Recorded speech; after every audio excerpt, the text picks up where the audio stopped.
review if you want to go back to it.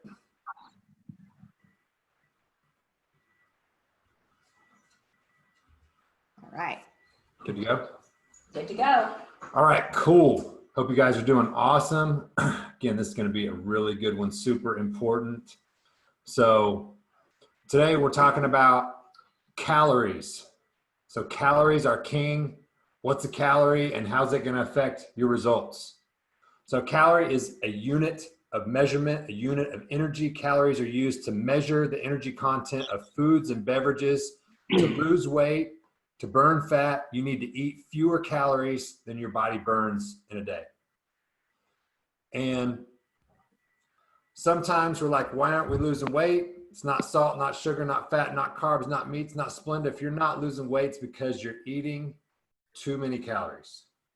So plain and simple, cut and dry there.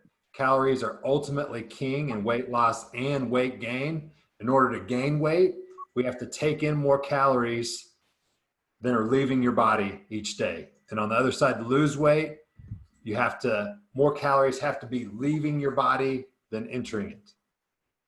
So 1 pound of fat is equal to approximately 3,500 calories. So steady and sustainable fat loss can be about 2 pounds per week. That's pretty aggressive, and that is fat loss. Not weight loss, but fat loss. To lose 1 pound of fat per week, we need to be in about a 500 calorie deficit per day. So just to give you a visual on this, the difference between 1,600 calories of processed foods, of some not good stuff, not the best options, 1,600 calories, we could knock that out pretty easily, wouldn't take up much room in the stomach. And so this, by consuming this type of foods right here, can make it really easy to burn a lot of calories really fast. Versus on the other side, 1,600 calories, but you see the difference in volume. So you can be in a caloric deficit by making better choices and still be full by way of volume. So much better decisions on the right. So energy density. So choosing foods that are low in energy density, like vegetables, are going to create more volume in your stomach. You're going to feel fuller versus the one on the left, 300 calories of pizza does not take up much room in the stomach. So if we're wanting to gain weight, we're going to opt for more energy dense foods, especially if it comes to us feeling full. So like for you, Mickey, we're going to get to steer more in the direction ultimately of energy dense foods, especially if you're feeling like you just can't get the food in, like you're just full. For us that have goals of losing weight, losing fat, we're going to be moving more in the side of less energy dense foods so we can take in more volume of foods, feel full, and still be losing weight, still be in a caloric deficit. So just an example, another visual of what 500 calories looks like in your stomach. So when it comes to oil, for example, you see that it's like not even anything in there. And this is a big one, especially when it comes to, we've been used to cooking for so long and we just use oil in the pan and it's like, oh, it doesn't count. I'm just cooking with that. Like, no, it counts. And those oils, the difference between just a little splash and a big splash can be 500,000 plus calories, easy. So that's why we measure and track everything. And that's why I'm on you guys over and over and over again, that we have to master the skill of accurate measuring and tracking. So the little bites here, little pours of oil there, little sips of soda here, like all that stuff, it adds up. It adds up. So the more accurate you can be in tracking it, the better the results you're going to get. And making the switches of things that are less calorically dense, like vegetables. Like when you look at the stomach that's full of vegetables, that stomach is full for the same amount of calories. So it's just knowing these trade-offs that you're making, and ultimately you're going to have the freedom to choose what you want, but just know, like if you choose the donut, the cake, the candy bar, then that's not going to take up much room in your stomach, and it's going to be a lot of calories. So you have to be willing to, am I willing to make that trade-off and have less the rest of the day? Sometimes it's worth it to you, maybe sometimes not. Ultimately, you get to decide. So, in covering another aspect of this, of what your week looks like versus what your weekends look like, and if it is potentially sabotaging your results. So a lot of us, I can't tell you how many people that I've talked to that believe in the 80-20 or 90-10 rule, that if I do good 80% of the time or 90% of the time, then I'll get 90% of the results or 80% of the results. And it just doesn't work that way. It just doesn't. So your week might be awesome. You're eating really good, healthy foods. You're in a caloric deficit during the week. And then Friday, Saturday, Sunday comes along. We got the beers, we got the pizza, we got all that stuff. And we can do enough damage in one of those meals, one of those days, to completely negate the deficit we created throughout the week. We can go into enough of a surplus that our average for the week ends up being above our baseline. So we gain weight. When in our mind, we're like, man, I'm dieting every day, except for that one. But that one can be enough to undo all the other stuff. So that's just something to take in and know that all those things matter. So when we're putting you at a slight deficit versus a severe one, that's for a reason. So you won't be obsessing about foods that go off plan and undo all your progress. So it's about consistency with the numbers that we give. So some calorie tips, things you can do: swapping out rice with cauliflower rice. They have those already frozen in bags. You can get them from the store. So you're going to be having way more volume than what a serving of rice would give you. So just a hack there, or even making like a half and half if you wanted to. Half rice, half cauliflower rice will give you some more volume without as much calories. Swapping out pasta for zucchini noodles. If you haven't checked out spiralized zucchini noodles or gotten you one of those spiralizers, highly advise it. It's a game changer, because you can have, the amount of zucchini you can have for very little calories is ridiculous, like a lot. So like 800 plus grams is like just over 100 calories. It's a lot of volume. So swapping out regular eggs with egg whites. So the takeaway on this is just going to be finding balance.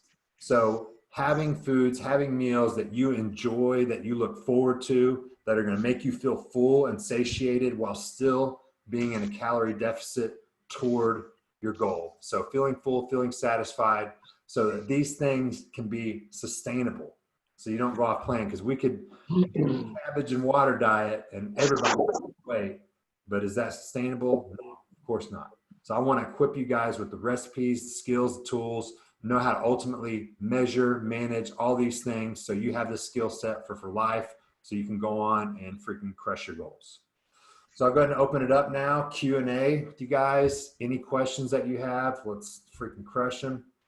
And go ahead and just fire away, whoever has a question.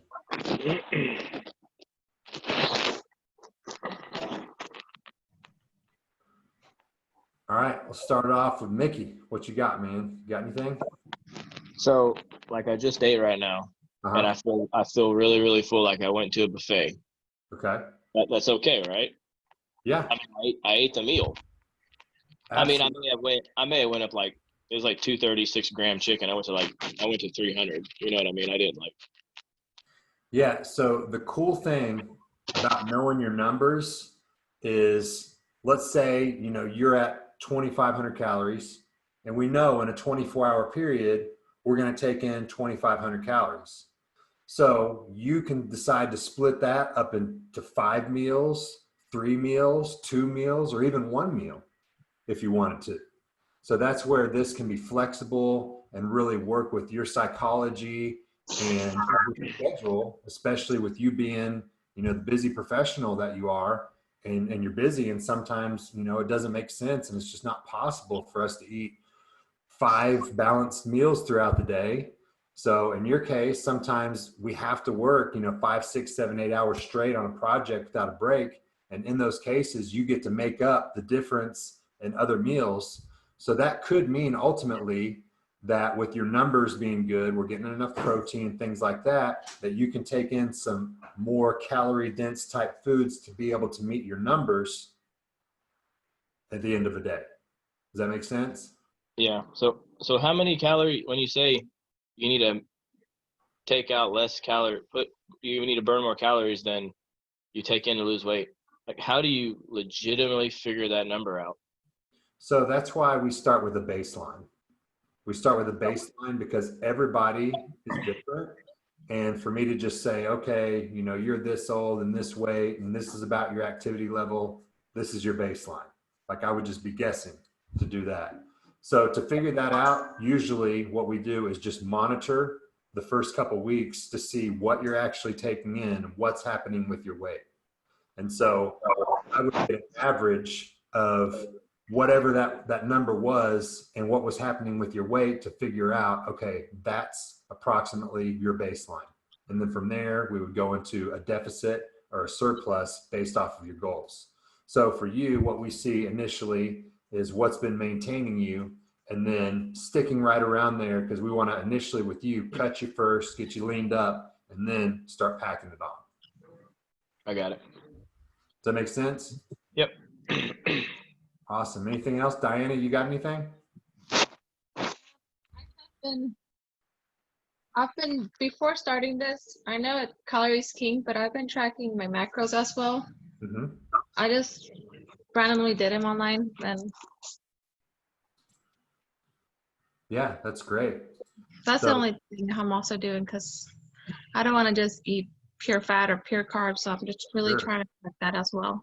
Yeah, so That's why I'm saying when you say calories, like that's kind of a broad term because like what if I were to cut out a bunch of the chicken and I wanted to put avocado on there to bring up the calories, and at the end of the day I met my 2,500 calorie goal, but it's like I'm sure there's a balance between the fat, the carb, and the protein. There has to be, right? Like absolutely. Yep, absolutely. So calories is king when it comes to you gaining or losing weight. Now, we could eat donuts, and as long as the amount of donuts and calories was less than our baseline, we would lose weight. Now, would other things that aren't so good happen? Yeah, probably so. So next to calories being king, the next thing underneath that is going to be protein and making sure that you're getting in enough protein to sustain your lean body tissue. So after calories, that's like the foundation and most important thing. The second thing to take into consideration is making sure that you're getting enough protein in.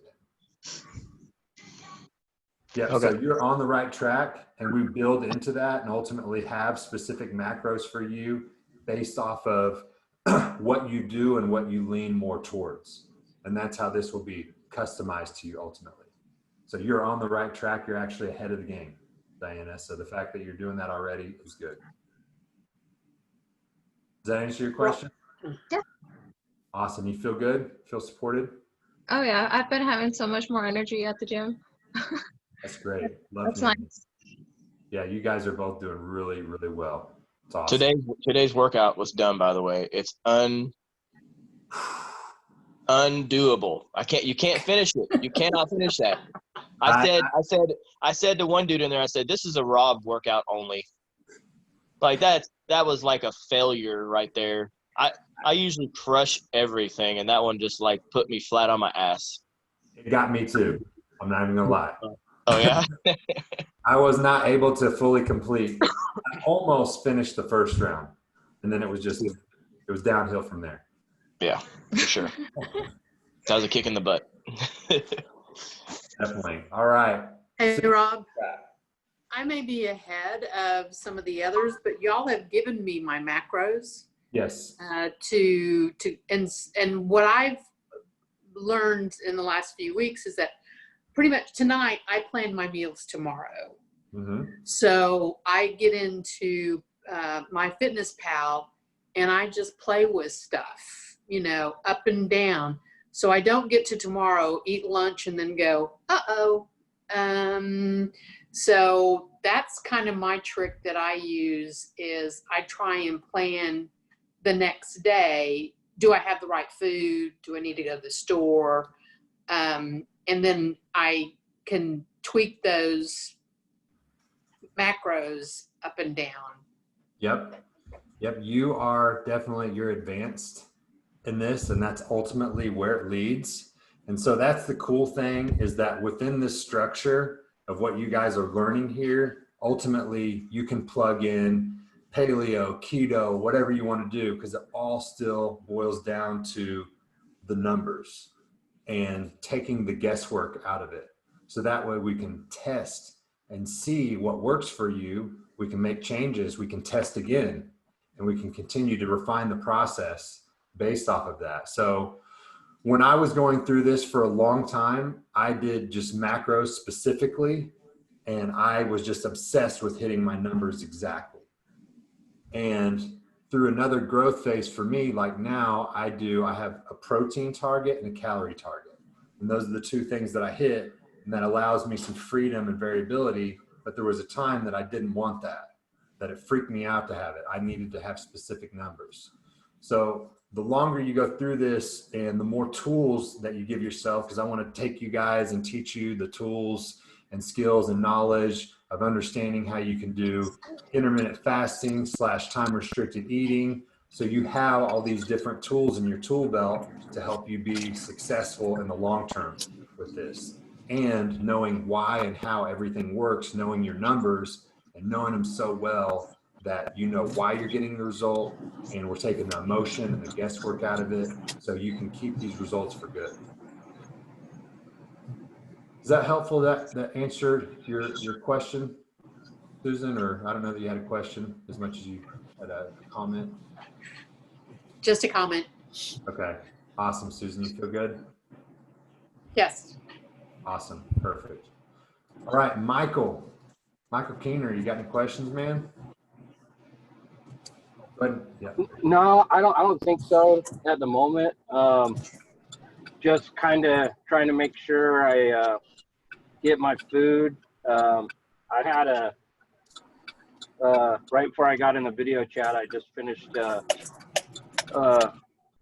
my first meal for today, and hopefully by the time when I get off work here, I can eat my other meal once I'm done. Right now, I'm just waiting for payday so I can order my new scale, my personal scale for myself, because the one I had, like that's there in the gym, the screen was broken in it, so wasn't able to get my weight, my body weight and stuff in yet. Okay. Cool, man. Everything else going good? Yeah, just staying busy with work. Was in the gym today, first time since January. Felt really awesome. It was humbling. It was humbling, and it definitely helped that Mike said, hey, you've been out for a little bit, don't jump straight in the pool. Put your pinky toe in first. Good. So good, man. Proud of you, dude. Doing awesome. Feel good? I feel good. Awesome. All right, Brittany, what's going on? I'm holding my nephew. So I start my 12-hour clinicals next week. So do you suggest I eat like a heavier breakfast? Because I'm supposed to get a lunch break, but if I don't, then I just don't want to be, going downhill because I'm hungry and I'm only 8 hours in my shift, but I can't eat. So what are some suggestions on that? So you could do a couple different things, just depending on when you find yourself the hungriest is when you want to try to strategically place your meals. I say breakfast and lunch. I feel my hungriest. Okay, so in that case, if you're pressed for time, what you could do is potentially like make you some wraps that you can just have already pre-made and have them put away. That way it's something you can get to quickly. If you needed to, you potentially drink a shake, something that you would have time to do that's going to keep you from being hangry. Okay. So what we can do is just have a plan. And then if the plan doesn't work, we figure out, okay, why didn't that plan work? And then we just revisit it, we modify the plan. Okay. So there's no failing. Like if we have a plan, it doesn't work, it's okay. We just modify the plan, we go again, and we get 1% better until we figure out a plan that's going to work with your day, because there's probably going to be things that come up that we didn't anticipate. And then we redo the plan and put those factors in there as well. And we keep making it better. Okay. Yeah, I haven't reached my caloric intake. Like Monday, I didn't eat until lunchtime, so I did breakfast at lunch and then lunch at dinner. Uh-huh. So I've been under my total caloric intake, but I'm just trying to prepare for next week because I know those 12-hour shifts are going to be brutal. So I don't want to. And the thing is with those, like you have an allotment of calories to take in a 24-hour period. Mm-hmm. Again, whether you end up eating all that in 1 meal, 2 meals, 3 meals, 5 meals, it's still going to be the same number. Okay. So that's what gives you the freedom to, get to have a bigger breakfast. But we just want to make sure that we're not getting ourselves in a position where we have so big of a breakfast that we get to the end of the day, we're hangry and all our calories are gone. And then you know where that can lead, right? Okay. Yep. Is that helpful? Yes, thank you. All right, awesome. Kurt, you there? Kurt there? Yes. Kurt, you got any questions? No. Actually, I have a comment, and I have been absolutely weighing everything on the scale, and I can just tell that things are really going the way they're supposed to be going. And so that's really, it's great, an epiphany for me, because even though I was kind of doing it, I wasn't doing it the way I am now. And I'm doing it with fidelity on everything that goes in my mouth. I put it on the scales and weigh it by grams. So it's really awesome. It really has been transitional, I guess is a good word for it. So that's so freaking cool. That is going to freaking level you up, dude. Really proud of you. Right. Thank you. You bet. Luis, what's up, man? You got anything? What's up, man? No, not much, man. Just listening to all this. It's all really good stuff, man. I like the graphics; those are really good. But yeah, you're right, man. Like, in terms of caloric, I know egg whites, zucchini noodles. Those are the two big go-to guys if I'm really, really hungry. So, and you could really get a lot of food in without a little less calories. So, works out. Awesome, dude. You're down what? You hit the 20-pound mark now? Yeah, I think yesterday after my run, I weighed in at 229, and then that's like 221 pounds. Yeah, so it was pretty cool. My weight goes up and down. You know how that goes. So it was like 233 today, but no worries. I mean, it does that. So, but yeah, I got down to 229, which is pretty cool. How tall are you? 6'4". Yeah, we're shredding it up, dude. Gonna get shreddy. It's awesome. I know, man. I want to be like you, man. 6'5". What are you? 6'5"? 6'2". 6'2". 6'3". Hey, man. Yeah, I think you're taller than that. I remember last time, man. You're right there. How much are you weighing? Right at about 220, 225. Oh, shit. Yeah, I thought you weighed about 240, man. But damn, yeah. All right, cool. So, give me something to look forward to, man. Awesome. You feel good, man? You feel supported? No, I do. Yeah, thank you guys so much. No, this has been really life-changing. The morning routine works really well. Find my days suck ass if I don't do it, so I like doing that. So hopefully I'll make the is it Saturday call that you guys are doing again? Yep. Okay, cool. Saturday, 2 p.m. That'll work. Cool. Gonna be a good one. Got a That'll be good, man. Yeah, I want to make that one. That way we can see what we got next going on in the full life plan. So cool. All right, awesome. Does anybody have anything else? Here to answer any questions you guys got? No? I cover everybody? Cool. Well, then you guys freaking have an amazing evening. Looking forward to seeing you guys for Saturday for the mindset call. It's going to be a really good one. Excited to see you all there. Enjoy your evening. Bye, guys. Talk to you later. Proud of you. Later.